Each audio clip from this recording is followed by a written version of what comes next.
Good morning, February 19. Having ears to hear. News of these things came to the ears of the church in Jerusalem, and they sent out Barnabas to go as far as Antioch. When he came and had seen the grace of God, he was glad and encouraged them all. Acts chapter 11, verses 22 and 23. Have you ever noticed that sometimes children seem to have selective hearing? Their parents can ask them to pick up their toys, brush their teeth, or finish their homework, but there is no response. Either they aren't listening, or they don't want to do what is being asked of them. Fortunately, the congregation in Jerusalem didn't have the same hearing problem. When the church members found out about the wonderful work happening in Antioch, they didn't turn a deaf ear. They acted promptly and sent Barnabas there to build up the believers and encourage them to remain true to God. This kind of support spurred on the believers in Antioch to carry on their mission. Our churches can be like the one in Jerusalem by listening to what God is doing locally and around the world.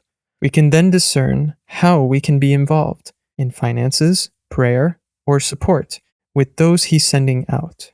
Let's listen to what God is asking us to do.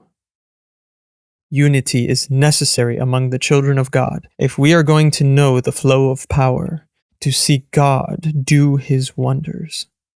A.W. Tozer.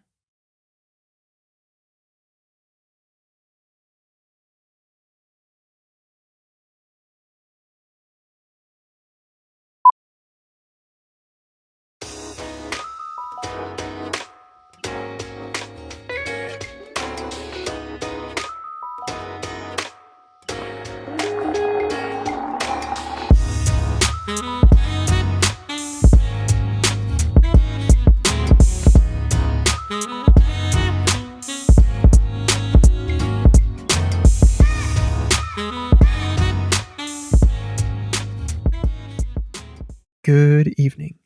Godly assistance. I can do everything through Him who gives me strength. Philippians chapter 4, verse 13. How often have you avoided a task because you thought it was too difficult for you? Many people find the responsibilities too demanding, and therefore they refuse to accept the challenge, and so miss out on many wonderful opportunities in life.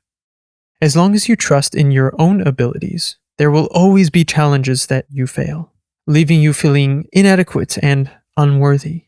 This usually has a negative effect on your self-confidence and ability to handle issues and situations that arise.